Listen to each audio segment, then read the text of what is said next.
honestly, I think most people don't even understand IRR. We've had a conversation with a super smart, well-known syndicator, and they have no idea how to calculate IRR, really what the difference is and something. The only real difference is that IRR, it incorporates the fact that you're going to get returns, 5 years from now or 7 years from now, and the value of that cash in 5 years is worth less today than it is in 5 years. And that's probably becoming more and more relevant these days with inflation being where it's at. All right, well, welcome back to Real Estate Syndicator Live, episode 19, I think. I can't believe it's been 19 episodes already. Super excited about doing this again and super thankful for everyone showing up every Wednesday. Speaking of which, quick announcement, we are going to switch the lives. Hopefully it won't affect too many of you. Over to Tuesdays moving forward, starting next week, and I'll announce a special guest that we have next week. But I'm coaching my daughter's soccer team this summer, and the only day we can really do practices is Wednesday evening or Wednesday afternoon. So I'm going to move the lives to Tuesday, same time, 4:30 Pacific, 7 Eastern, and then that way I can do the coaching for my little one on Wednesday. So hopefully that'll work out for most of you. You can probably tell the background today is a little bit different. I'm working on, hopefully the audio is good. It's coming off just straight off of the computer. Couldn't get the audio equipment to work. I'm currently at the Paris Hotel in Las Vegas, and got a beautiful view of the parking lots and the empty, dull background here. But anyway, wanted to make sure we got this one in. Next Tuesday, I just confirmed there's been a lot of questions lately in the community and also just in general. There's been a lot of questions about sort of the current status of lending. And in fact, the bridge lending specifically, because the vast majority of loans these days are bridge loans, the 3+1+1. I know we see that a lot with our clients. And we were discussing in the community not too many days ago about all the sort of the restrictions. It's not necessarily an automatic +1+1, and there was just a lot of questions back and forth. So I figured I'd grab Eric Stewart, who's not only a great client of ours, but also a good member of the community. I asked him on short notice if he could pop in on Tuesday for us, and he graciously agreed. So excited to have Eric Stewart join us next week to talk about the current landscape of lending, and then obviously answer any questions that you guys have on that stuff. So excited about that. And if you guys have questions, today's just going to be an AMA. Didn't really have a topic that was topical. So I just wanted to open it up for AMA because, we had Brandon Turner a couple of weeks ago, and that kind of took up the whole hour, and Kenny took up the whole hour, and last week we had kind of a pseudo guest, and so we haven't really had a chance to do AMA the last few weeks, I think, and there's a couple of questions that have been stacking up. So I'm going to start with a couple of questions that are kind of holdovers from prior episodes, and then we got one submitted. One of them actually I'm going to, if I don't know if Jason's on, but one's an IRS question and tax question. So if any tax professionals are on here, shoot me a text down there on the chat so we can call on you to answer it. And then I think I can definitely answer the other question, although I would also like to get feedback from the community who's on the call today about the other question, because it's not necessarily legal. I've got my thoughts on it. But anyway, I don't think Chris Collins is on, but Chris he did a live probably not 2 or 3 weeks ago, and I was going to do it on the live that I got sick. But Chris Collins, who's great, and I love that he does lives. If you guys, I should probably have a contest to see who can do the most lives on the Facebook community.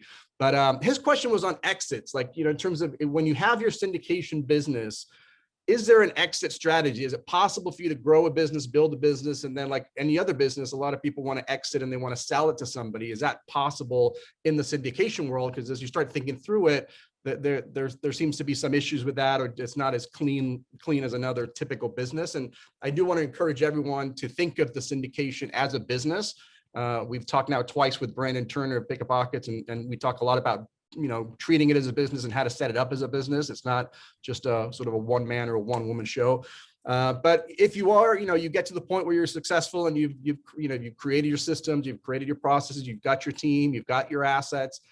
Is there an exit strategy? And so I wanted to talk about that a little bit. Maybe that's kind of my little rant here first, and then I'm going to open it up to anybody else who's got any thoughts on this. But when I think of the exits, when he said the question, there was really 3 things that popped in my mind of some of the challenges we have when selling the syndication. There's really 3, and there might be more, but the main 3 that I came up with is that there's 3 things you're really selling in a syndication business, right? Number 1, you're selling in a real estate business, you're selling the real estate assets, or at least your portion of the real estate assets. I mean, if you've got I'm making this up, but if your business has, your properties are worth, let's say you've got $10 million in equity and you own 20% because you're doing 80-20 deals, well, then, you've got a $2 million equity piece in there from that 10 million. So that's obviously worth something for somebody to come in and buy, and you've got your cash flow from those $10 million.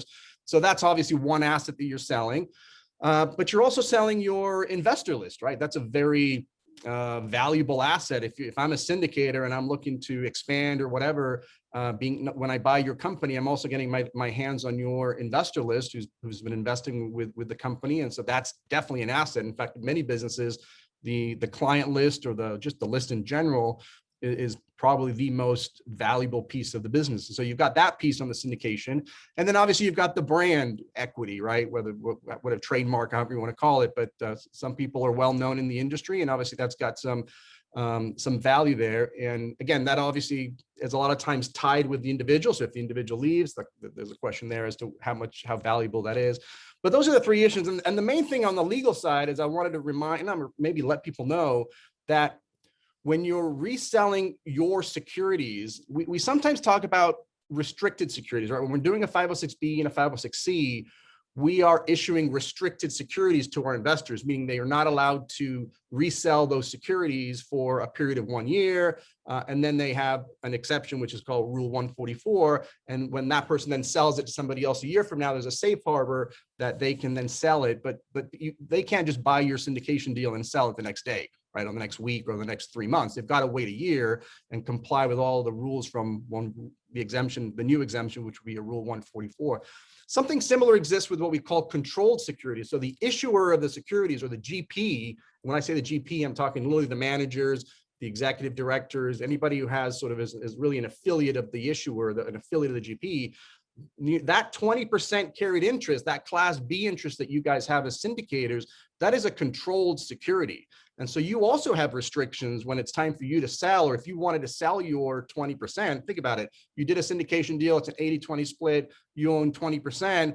Well, now I want to go sell 10% of that to the market because I want to liquidate or I want to cash out or whatever. Well, that's got some strings attached, right? You can't just go do that. You've got to comply also with Rule 144, and that rule does impose some limitations. I can't remember off the top of my head the time frame, but there's a limit. I don't know if you remember, Bethany, but there's a limit to how many of your shares you can sell within a 90-day period. Like you can't just go and sell your entire 20%. So you've got to think through those issues when you're, if you were going to sell your company. The list is pretty straightforward. I think obviously the list is a list. You're going to get a database with a bunch of names and a bunch of emails. And at that point you can do, whatever you want with them, especially if you're doing 506Cs, or you can start getting into relationships. So that's probably easier to sell. And then obviously the branding part is tough too, because if you've got a brand that's tied to the individual, most likely they're going to require, like any other exit, for you to stick around for a couple of years as a consultant. And then you've got basically that window of 2 years to figure out, how do I know this person's leaving, and I know a lot of people think of that person as the main person. So for the next 2 years, the new buyer or the new owner of the company, is going to have to really step forward and be more of the face, along with the current owner, who's now really just a consultant, so that as time goes on, 2 years from now, it's a smoother transition. But no doubt it's a really tough thing to do, to be able to sell a syndication business, at least with the current equity. I think what you're really selling is your reputation and your list. I'm not even sure I would try and sell the real estate piece of it. Maybe you just sort of roll those off your balance sheet, and you're really only selling the new ones once you become a consultant. So anyway, just want to kind of start with that. Chris, I don't think Chris is on, but I told him I would answer it and we can record it, or we did record it. I hope we recorded it. Yep, we recorded it. So I'll just kind of snippet that out and put it on the group. And I know in that answer I mentioned Bethany, who's been away on, not leave. She's actually been busting away and working for the last 3 weeks, but she's been doing it from the real Paris, not the pretend Paris. And the rest. No, I didn't even get to go to Paris. I actually was supposed to be in Paris. Yeah. I was in Dublin and London and Cambridge and Munich. Yeah. Yeah. So somehow you pulled a sort of a semi-vacation, semi-work, and with a time difference, but I think it worked out great. So, but she's back, so that's good to have her back. And you're actually hosting a new thing tomorrow called Bethany. What's it called? Bethany Bubbles with Bethany. Bubbles with Bethany. So it's same time, 4:30 Pacific. You can register at bethanylaflamme.com. It's free to register, and it's an AMA. You could ask me anything. So if you forget about questions tonight, or we run out of time tonight, you can ask me questions tomorrow. Yeah. And we'll have some fun folks on there. And one of our amazing clients, I didn't see if she's on or not, Emily Niebuhr, sent me some bubbles. So I'll be chilling those. Is that a requirement? You have to show up with a glass of champagne or something? It doesn't have to be champagne. It can be beer. It can be sparkling water. It can be, it's just more fun. Everything's more fun with bubbles, right? So, and we're gonna record it. One of our clients is like, should I show up at the end when you're like giving everything away for free? Yep. Yeah. An hour into that, we'll be all schnockered. So if you're interested in that, definitely join us. Again, bethanylaflamme.com. Is that it, or /? That's it. No, just bethanylaflamme.com. Yep. And it's free. And that's the same link. If you're registered for our panels that are the last Thursday, it's the same link. So now it's just weekly. Cool. Is there any CPAs in the audience today? I know Justin usually joins us. Sometimes he pops in late. I know he's busy, but if not, I'll skip the question on real estate professionals. But I'll post that. And these are questions that came in from Maggie, right? Yeah, no, Margie. Sorry, Margie Senna. I don't know if you're on today, but there was one question about being a real estate professional. I'm going to repost that question in the community so that we've got a bunch of Ted Lazaro, Jason Jensen, and there's a couple others that are in there that can probably answer the question. But one of the other questions, I can definitely give you my thoughts. This is not a legal question, but I'll give you my thoughts on this one. And then anybody else have some thoughts as well. But this has to do with sort of measuring IRR, internal rates of return, versus ARR or AAR, which is annualized rates of return, versus cash on cash and all that stuff. So her question was, hey, what numbers do you look at that can tell us at a glance how to compare a particular investment with another to determine the highest return on our investment? Some sponsors say IRR, others say cash on cash. Some sponsors use ARR because the cash on cash perhaps is too small. But what do we use to compare? And when I read that question, the first thing that popped in my mind was, first of all, just a caveat that, is that necessarily the best metric? And again, that wasn't necessarily the question, but when you're comparing two IRRs or ARRs or returns or whatever you want to do it, is that the right metric to be looking at? Or in my mind, you should be looking at something called what we would call a risk-adjusted IRR, right? Or a risk-adjusted return. And that definitely has a very, what's the one I'm looking for? Non-objective, whatever that word is, that has a non-objective piece to that, because obviously you've got to evaluate this in your mind, figure out what is the risk of this deal. But in terms of IRR and AAR, I think most people like to use ARR. Honestly, I think most people don't even understand IRR. We've had a conversation with a super smart, well-known syndicator, and they have no idea how to calculate IRR, really what the difference is and something. I can tell you, as I double checked this just before getting on here, that the only real difference between an AAR, an annualized average return, and an IRR is that IRR incorporates the discounted cash. So it incorporates the fact that you're going to get returns, 5 years from now or 7 years from now, and the value of that cash in 5 years is worth less today than it is in 5 years. And that's probably becoming more and more relevant these days with inflation, being where it's at. You guys can figure out on your own what the real inflation number is, but just rounding up, if you can think if inflation is say 10% and I'm giving you $10,000 every year, well, in 5 years, that's going to be almost worth half of what it is today. So IRR just takes that into account. And that's why that might be maybe more and more relevant these days because of the inflation issue that really, inflation, a year ago was always like 1 or 2%, but that's really the only difference. And again, I would just caution that when you're comparing two investments, just because, one investment has a higher return than the other, or maybe they're both exactly the same returns, you've got to look at the risk. And part of that risk is you guys, the sponsors. Like what's the sponsor, track record, or, how well, how many times they've done this, what's their team look like, what's their, their reputation. And that definitely goes into the risk and the market and all the other factors that go in there. But that's something else you want to keep in mind. Anybody else have any thoughts on that IRR or ARR, or anybody want to jump in? I'm happy to have you guys participate here. If not, we've got questions popping up here. So,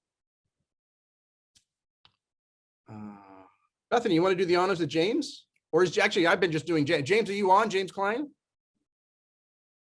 If not, we can just read it, but just unmute yourself. There he is. Hey. How you doing, James? Good. How are you? I'm doing great. You want to ask your question? I know it's in the chat, but let's do it for the video. Yeah. We had two issues we've been running into. One was, I think there was some confusion on blue sky laws. And essentially, if we're doing a 506c offering, do we really need to file those?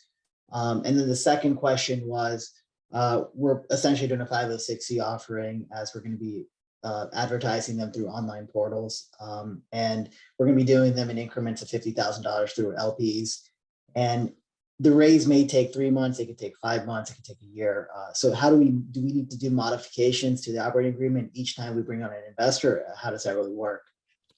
Great questions. The first one's easy, right? So the first question is 1000% yes. Anytime you do a Reg D, in fact, so 506B, 506C, and if there's some crazy person doing 504s, that's true as well. And actually, there's a new form for regulated crowdfunding, which is a Form C or CF. I don't know, we don't do any of those, but yes, in fact, when you do the Form D, you'll actually see a question on there, which is like, what exemption are you using? And there's a box to check, and one of those is obviously 506C. So absolutely. 506C is a requirement. Now, just like everything else, it doesn't blow your exemption. So failure to file a Form D doesn't make your 506B offering or 506C, I just say it doesn't get blown, but that doesn't mean there aren't any consequences, right? So the states, for example, depending on which state you're in, some states may have just simple, late fees. Like, hey, you're supposed to file it within 15 days. And if you file it late, then it's just going to be another $150, $200, $500 late fee. Or if you don't file it at all and they catch you and they send you a nasty letter, say, hey, we noticed you haven't registered, please register, and here's your late fee. Some states take an aggressive position that it does blow your exemption, even though that's not a correct position. They will say, hey, look, you failed to file a 4C, that therefore you have an unregistered offering and blah, blah, blah, blah. And what ultimately happens is you kind of go back and forth a little bit and they slap you with a penalty, usually $1,000 or a couple grand or something. But still, it's time, it's money. It's like, you don't want to deal with that, which is why you want to file it. And then they can always fail to file on the state side. They can always, slap you on the wrist with a cease and desist, and they could theoretically bar you from raising capital in the future. So it doesn't blow your exemption for the current deal, great, but they may say, okay, well, you didn't follow our procedure, so you're going to be barred from raising money in our state for the next 5 years or 3 years or forever or whatever. So the states do have some control of it, but it is a piece of, it is a part of any Reg D offering, including a 506C. So I don't know where you've been hearing. I do know where you've been hearing that. Some people just don't know, and I think part of it is because some people use attorneys that this isn't what they do day in and day out. It's just part of their practice, or maybe it's the first one they've ever done and they're not quite sure. Now on the federal side, there's really no penalty for not filing it or filing it late. But again, if something were to happen, if there was a complaint, if there was an audit, if you haven't filed your Form D by then, that's just going to be another slap on the wrist and just an additional issue that you're going to have to deal with. For me, it's akin to not having your front license plate in your vehicle. That's kind of my analogy that I always like to give, where even though I have been pulled over no, actually, that's not true. I got pulled over for having tinted windows. But although you're unlikely to get pulled over for not having your front license plates on, if you get another infraction like a parking ticket or they pull you over for speeding, they're going to tack that on sort of as an additional violation. And that's most likely what's going to happen with the failure to file. So definitely file your Form Ds within 15 days of your first sale.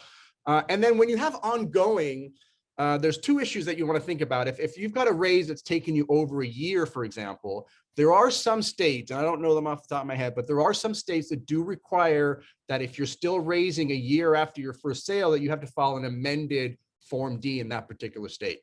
Again, there's not that many of them, but there are a few. So if you are going more than a year, just keep that in mind.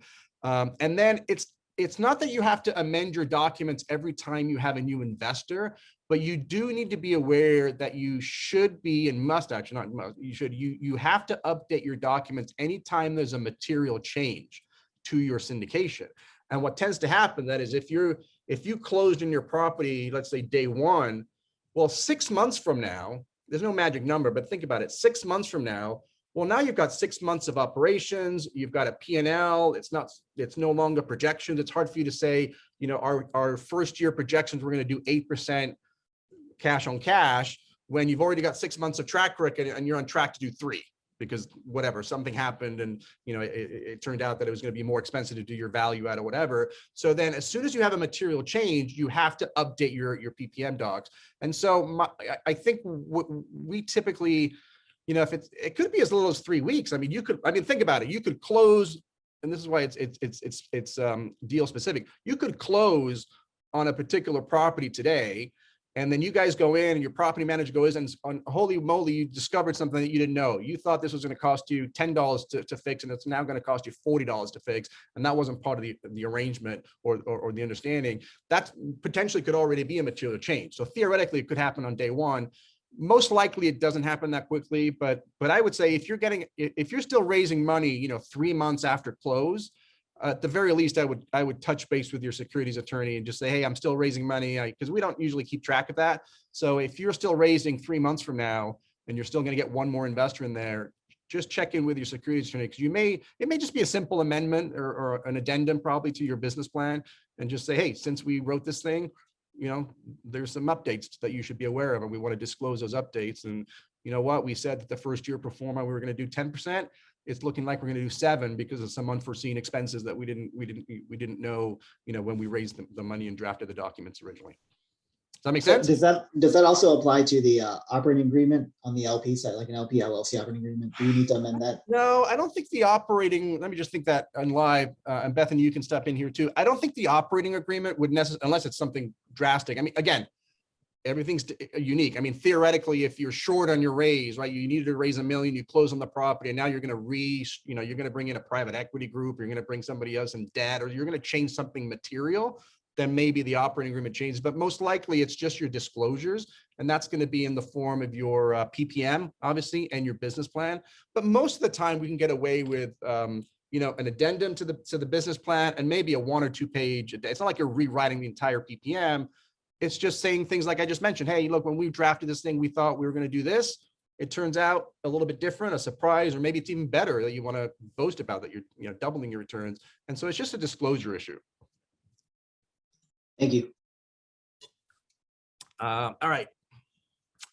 Let's keep going down here.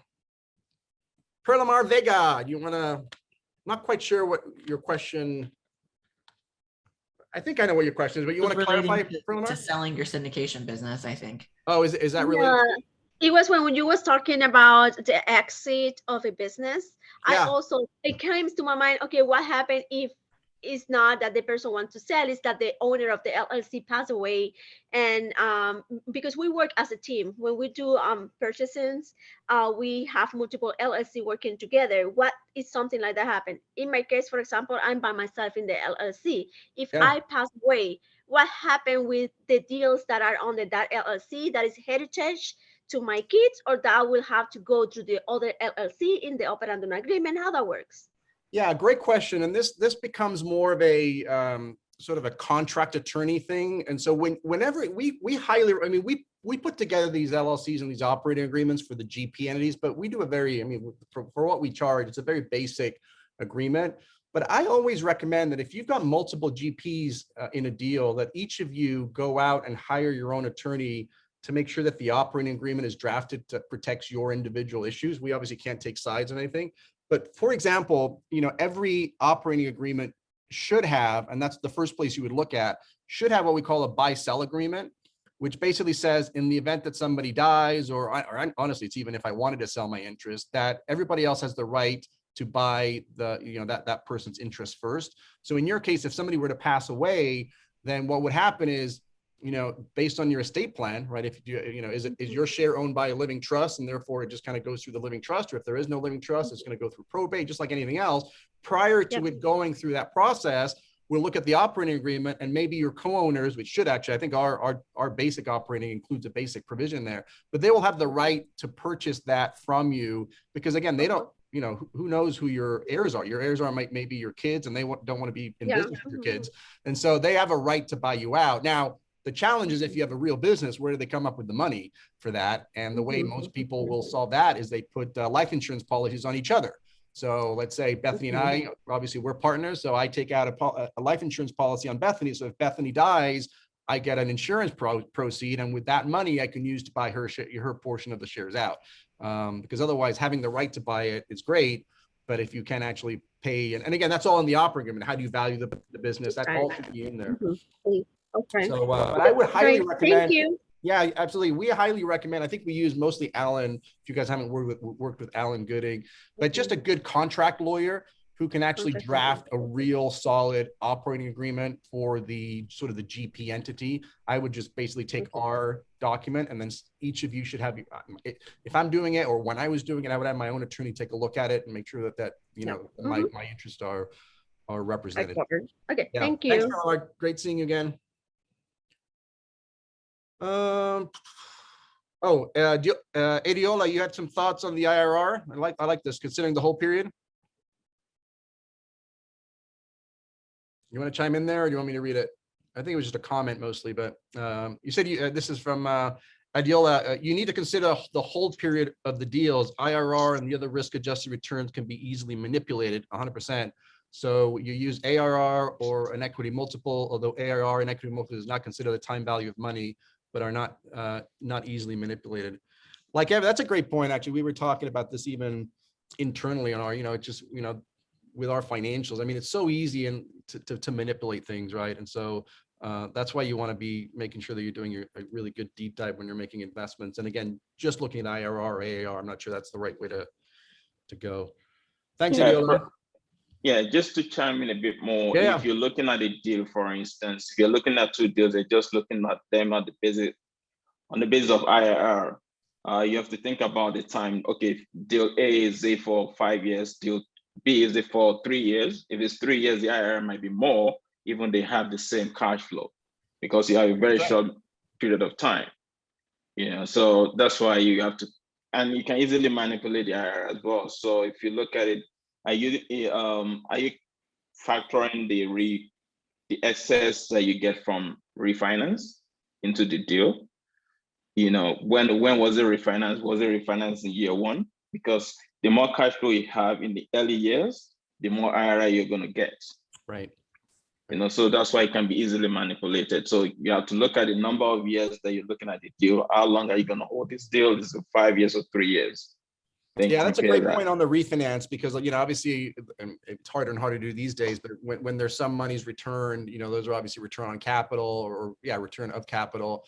But yeah, now their basis is lower, and so that factors into it. And then the other and this goes into the risk adjusted piece, which is you could have on the one hand a really solid syndicator that they say their performer is going to be a 5-year performer, and it ends up being 5.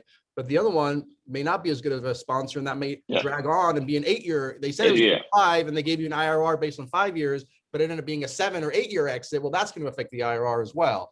So that's why I kind of like to use it. I actually encourage people to use ARR just because it's easier to explain to investors. That's the honest truth. And IRR is very difficult. I'm a finance professional. I know this is very difficult to explain to a layman. Right. Yeah. So, but if you're using equity multiple or ARR, it's easy. You can just easily explain to them. They understand. You're gonna double your money, or you're gonna get 1.5 of your money. Yeah. Love it. Nathan, let's connect. Hey, I encourage everyone to look at the chat, and if you guys want to obviously connect, this is what this is for. So, thanks, Nathan, for that. Moses was chiming in. Moses from New York City. That's a good topic. Maybe we need to do a panel or something. I think I'm going to do a couple panels here, by the way. I thought those will be good. The IRR calculates your return over time and should be pretty close to the equity multiple. So a 20% IRR tells me in 5 years I should double my money, and therefore the EM should be 2.8. And I think just not so. And it's not close. Bethany, what would you say the average? I mean, that's kind of what I'm seeing. Like the 1.8 to 2 to 2.2 sometimes, but like, is that would you say that's the equity multiple we're still seeing these days? Yeah, we've been seeing, I mean, it was high for a little while there because you could just trip over something and fall into it, but it's about two right now, in 5 to 7 years, right? So 5 years is going to be on the shorter end, and to Adiola's point, a 3-year obviously is going to feel like it's adjusted a little bit differently, but that's because people are getting their money back so much faster. But usually it's at 5 to 7. That's happening a lot too. I'm literally seeing people posting about going full cycle. And I'm like, wait, didn't we just do this one last year? Like literally it's supposed to be a 5 to 7 year project and they're getting out in like 18 months. We've got That all several did. clients that are exiting right now, and it was like a 2-year hold. And that's a great debate too, because there's a good argument to be made there. That's obviously great for the syndicator, but if you're a passive investor, is that something that you want your money? I mean, it's so hard to put money into a good deal. Do you really want it back in 18 months, or do I want you to keep it for 5 or 7 years? Yeah, right? Yeah. Well, but given how the market's been, I mean, one of our clients, they're exiting, I think 4 deals right now or 3 deals right now, and they've all been like 2 years or 2.5 years tops, and then significantly less, and their returns are ridiculous. Yeah. Cool.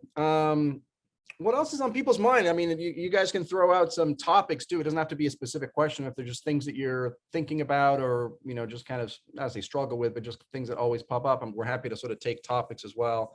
Either we can talk about that now, or we can come up with topics. If you want to post some topics in the community, we're also happy. We always look at those and use that as feedback to do future episodes. And one of the things you mentioned, Mauricio, that's been coming up on some of the panels that I've been doing and some of the podcasts that I've been listening to is, it's one thing to talk about these projected returns, and again, to ADL's point, they can be manipulated, the projected returns.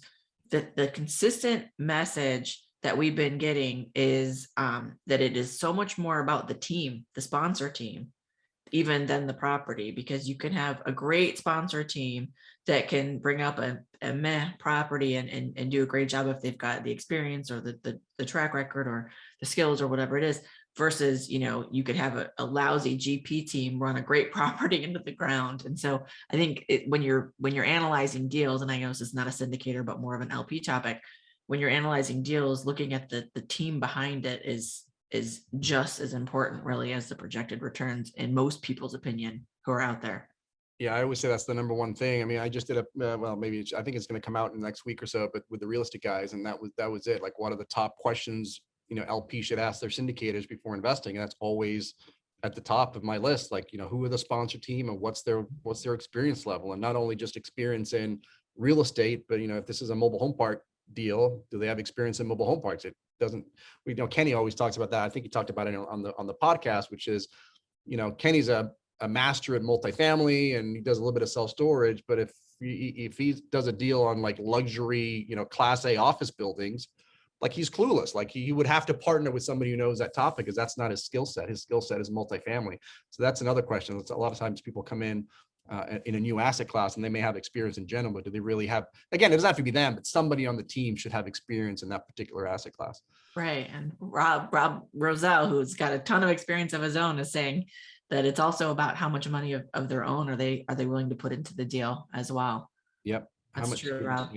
Yeah, absolutely. It's good to see Bo has a question, and Bo is one of our senior associates at the firm, which means this is a question he's been getting. Yeah, that's right. I've been getting this question a lot from our clients. So I thought, Mauricio, this might be a good one for you to touch on. Yeah, which is how to transfer, the transfer issue. Mm-hmm. Yeah. So the question becomes, if you're an investor and you bought a syndication and now I want to sell, all of it or some of it, how do you go about do that? Or can I do that? Or, or am I bound to stay in if the deal's a 5 to 7 year? How do I do that? So the first thing you always want to look at, obviously, is the operating agreement, because that's going to be the first rule, because most operating agreements, including our own, have what we call a right of first refusal. So if one of the limited partners wants to sell his or her interest, assuming legally they can do it, before they can do that, they're going to have to go to the management team and say, hey, I want to sell my interest. I've got a buyer. They're going to pay me X for my shares. And here are the terms. And then the management will also always have a right to match that offer, because as syndicators, we obviously want to make sure that we know who's in our deals, that we are comfortable. We've already vetted our people. We don't want to have some random person come in and be, have voting rights and all that stuff. So that we always look first to the operating agreement. But from a legal standpoint, you've got to remember you're selling securities. So you kind of have to go back to that original, as the limited partner, that original 3-prong, not test, but hey, do you have to register that securities, that one $50,000 investment with the SEC, or is there an exemption? Because otherwise it's going to be illegal. And the exemption that most people will rely on is this Rule 144, which we're talking a little bit at the beginning of when we talked about controlled, because they, again, with the 506, and this is only, I guess, with the 506B or 506C, you're selling, and the LP is acquiring restricted securities. So they are not allowed to sell those securities into the open market for a period of 1 year. And then even then, after that, they've got to get permission from usually general counsel for the syndicators to make sure that you need to get a legal opinion of counsel to say it's okay to sell. But once they wait that 1 year, then they can rely on Rule 144, just like we rely on 506B, 506C. They're going to be able to rely on the exemption called 144. That's how it's done. Again, the challenge becomes what happens, if it hasn't been a year, and if it hasn't been a year, they're not going to be able to sell it. And so you're going to have sort of some negotiating terms if it's an emergency or something, whether you want to buy back those shares, which also has its own issues because you don't want to be giving preferential treatment to different people, right? But generally speaking, it's a 1 year hold, and most of them are going to be public. And then if it's on a private sale, we actually don't really have although I think they're proposing a new rule out there. But there's a rule that we basically call it usually we do, I don't want to get too technical, but in the statute, in the securities laws, we rely on section 4A2, and they've kind of come up with this 4A2.5, which is kind of an exemption that isn't codified, but between the SEC and the no action letters have come up of a way to transfer it. But there's always going to be that 1 year holding period, assuming again that the operating agreement allows you to sell. But no, I saw that. I think we were talking a little bit about it next week, and I think I'm going to do we'll do a topic on that. We'll kind of break down maybe we'll do a difference. If you're getting a lot of questions about it, Bo, a difference between Rule 144, which is kind of the public, and then the 4A2.5, which is more of the private side. That's a good topic as well. But there are a lot of limitations where, at the end of the day, realistically, you're going to have to sell it back to the syndicator is what usually happens. But this topic's becoming more and more interesting based on this whole issue of tokenization, because a lot of people are starting to tokenize their syndications with the idea that, again, after that 1 year comes up, hey, I'm going to be able to rely on this Rule 144, and I'm going to be able to put everything on an exchange, and I'm going to be able to sell my tokens to the next buyer based on that exemption. But that's definitely going to be a Rule 144 exemption when we do the tokenization stuff. So good question. I saw another one about 1031s. Ryan, right? Yeah, Ryan Murphy, you want to ask your question about 1031s? Yeah, sure. So I'm brand new to this, so thanks for hosting this. I appreciate this. Yeah, we've run into a situation where and there's another person on here who invited me to this that knows all about this, but where we brought in some 1031s. It's a TIC, right? A tenant in common with the syndication. And first time we've done it, didn't really know exactly what we're doing, and just trying to get down to the bottom of it. I've researched a bit, but I still don't quite have the final answers. And the question is, on a 1031 exchange, they have to directly own the property of the portion that they're putting in, and so they can't actually be part of the syndication, because otherwise they're not directly owning property anymore. It's not a like kind purchase, right? That's right. So what we're trying to figure out is how does the syndication, the GP team, still, can bring in a TIC, but also still get paid, basically. Yep. So it's either, my understanding, it's either in the TIC agreement or a side agreement, but obviously I don't. Yeah. So when you do it, you hit it on the first part. You hit it on the nail, which is 1031s have to be like kind, meaning you've got to sell property and you've got to buy property. You can't sell your property and then buy, Class A shares in an LLC, because that's not a like kind exchange. And so what typically happens is if somebody's relinquishing a property and bringing in 1031 money, let's say that's 10% of the syndication as a whole, then that individual will actually own direct title to the property of that 10%, and then the syndication LLC will own the remaining 90%, and all that money will come into the syndication event. That way, that 1031 relinquishes into a specific property, and then that all gets tied together with a tenants in common agreement, where you it's very similar actually to the instead of having an operating agreement, because obviously they're not going to be part of the LLC, you're going to have a tenants in common agreement. So all that is fine, but you hit the nail on the head in terms of the main issue. And can the GP still, get compensated? Can get their fees? Can they do all that stuff? And that's all going to be an IRS issue. It's actually not a syndication, not a securities issue. Bethany and I and the team, we can structure that however, theoretically, from our perspective, from a security standpoint, we can structure that however we want. But there's an IRS reg. I always get the numbers. I'm not dyslexic, but I always forget the numbers. But I'm pretty sure it's 2000. It's IRS reg. I'm sorry, Revenue Procedure Code, not reg. It's a Revenue Procedure Code 2002-20. It might be 2002-22. I keep getting those mixed up, but I think it's 2002-20. And if you don't find it, just find me on the Facebook group, and I'll get you that one. But that outlines 15 limitations. And we actually did a live on this one. That one of my keynotes, I forget, it was the 3rd or 4th episode. We talked about this, so I would encourage you to go back and look at that. But I think we went through all 15. But the main ones are, the limitations are, I'm going off the top of my head now, but one is you're limited to 35 tenants in common, but I hope nobody's thinking about doing a TIC with 35. Because by the way, one of the issues with the TIC, one of the risks of the TIC is that that person, even though they only own 10%, they're going to have veto right, like in terms of voting, like to sell the property or refinance, they're going to have a say, and you can try and draft away that, but the lender's going to require, the title company is going to require, you're going to have a buy off of that 10% owner whenever you want to sell or make any major decisions, which is, just a risk. And then obviously if the 1031 blows up, that produces a risk for the LLC as well, for the syndication. But anyway, putting aside the risk, no more than 35, but I hope that's not an issue. You can take a reasonable acquisition fee that has to be proportionately split. So in our example, let's say syndication owns 90% and the tenants in common that's coming in owns 10%. Well, then the acquisition fee has to be paid 90% by the syndication and 10% by the TIC person.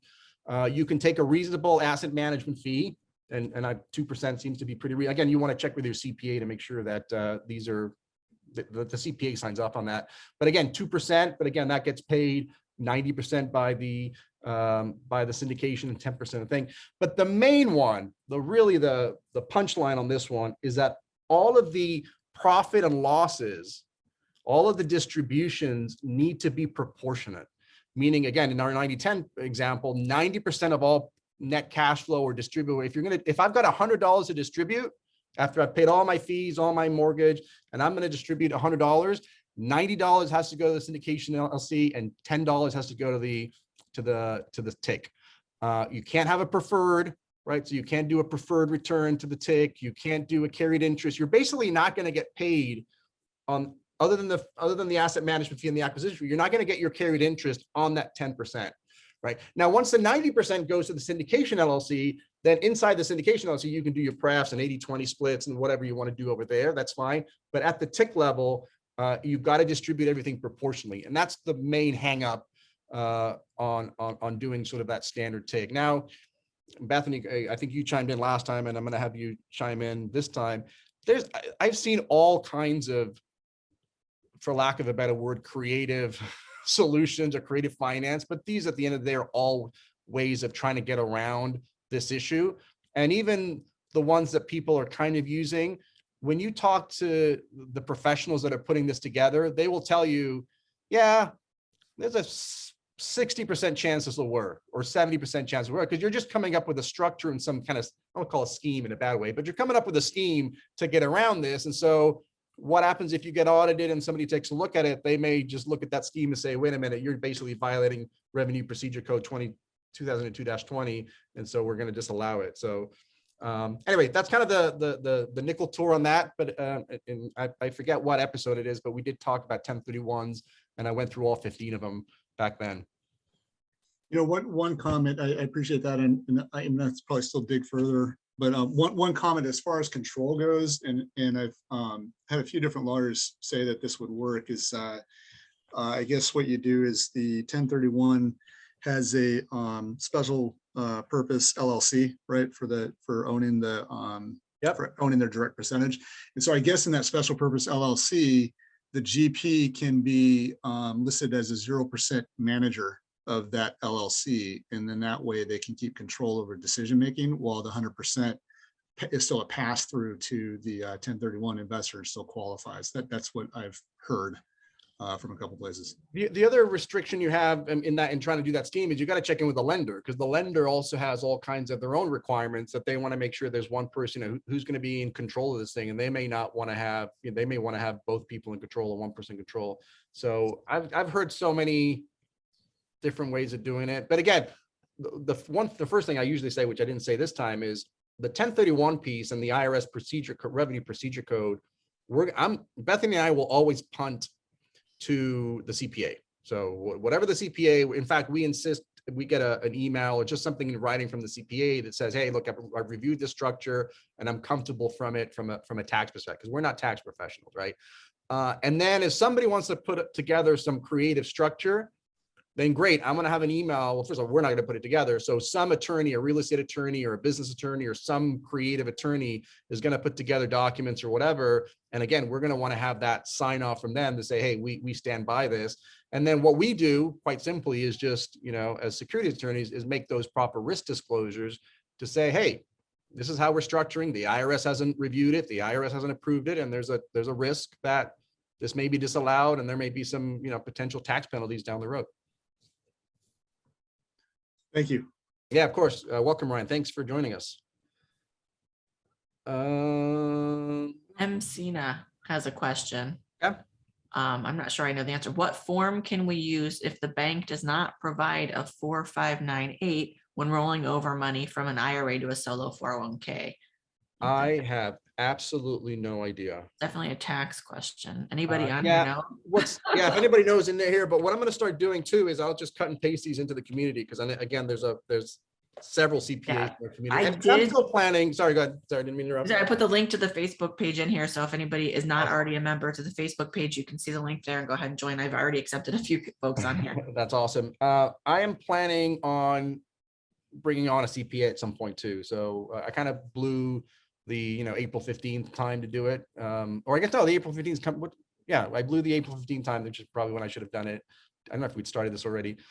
Maybe I'll use it for the late filing of September or October, and maybe we'll bring on somebody that can do a little bit of the tax stuff. But yeah, so great question, Cena, but I have no idea. Sorry.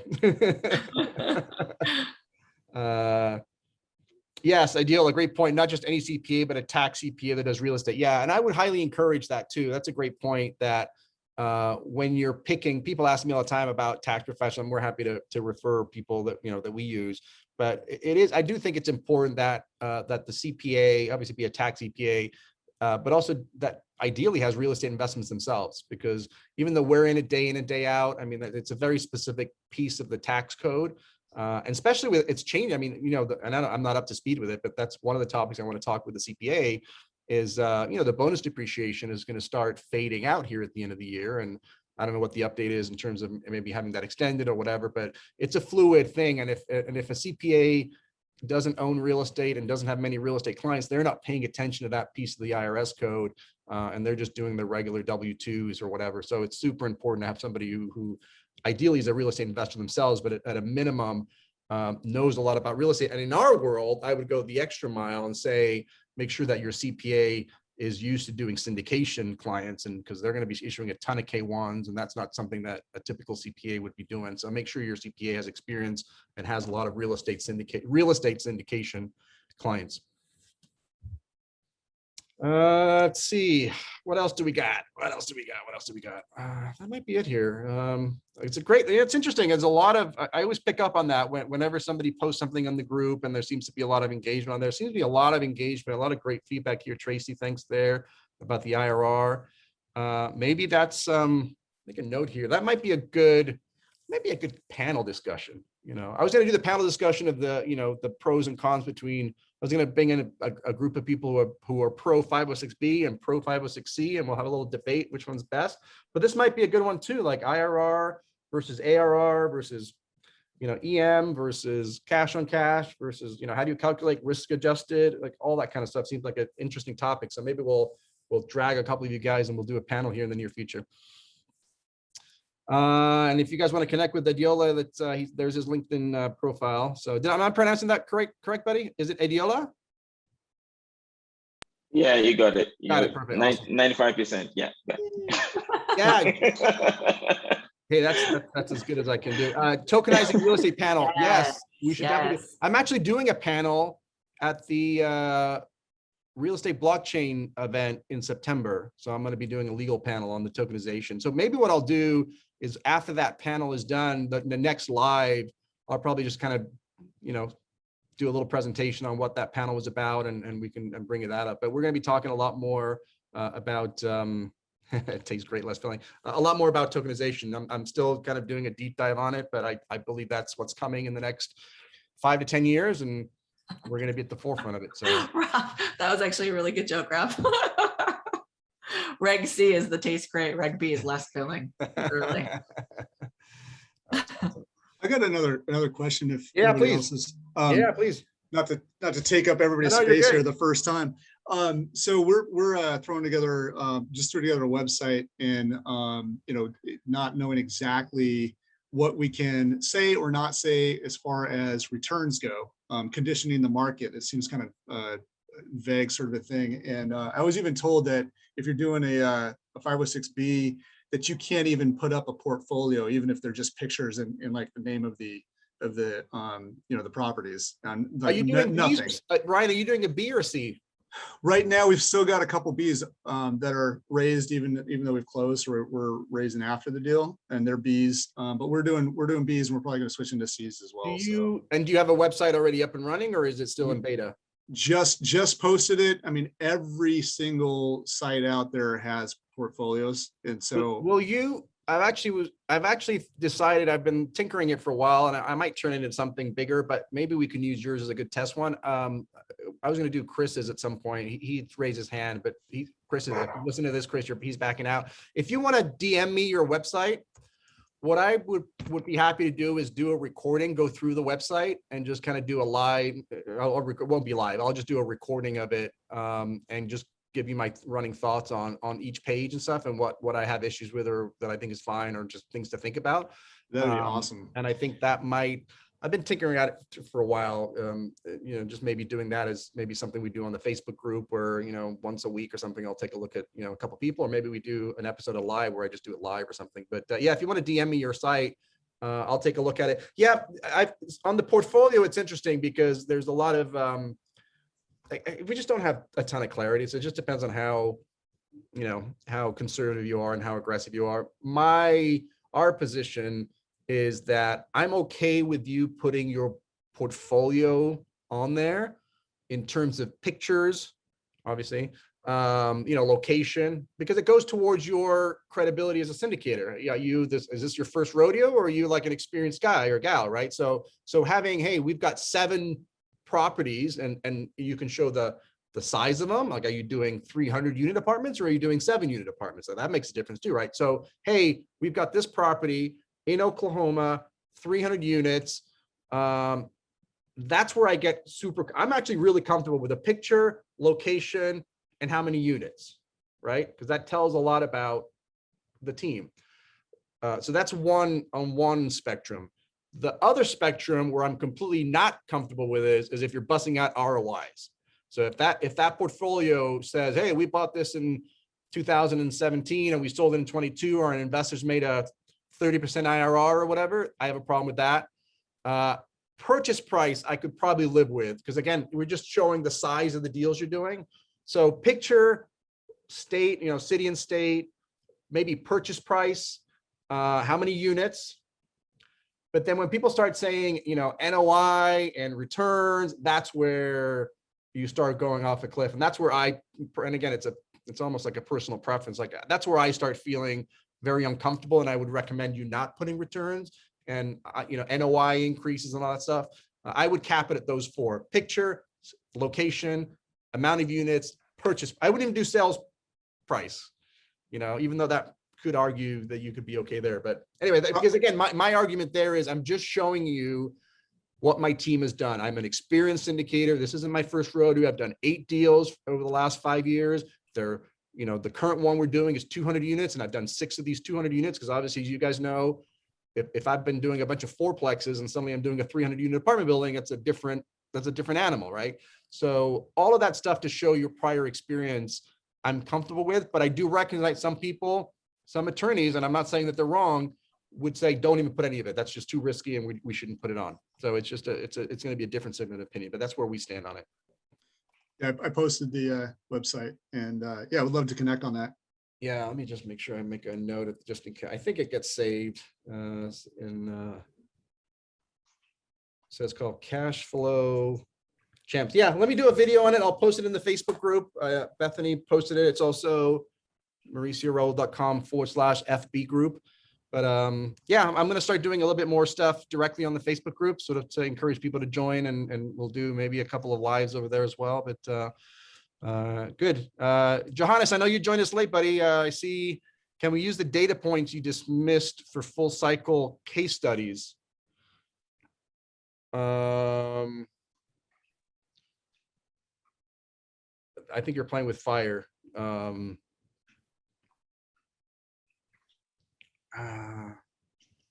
Yeah, and let me think about that. I think so you did a deal 5 years or whatever, 3 years ago, and you're using it as a case study, as kind of an educational thing.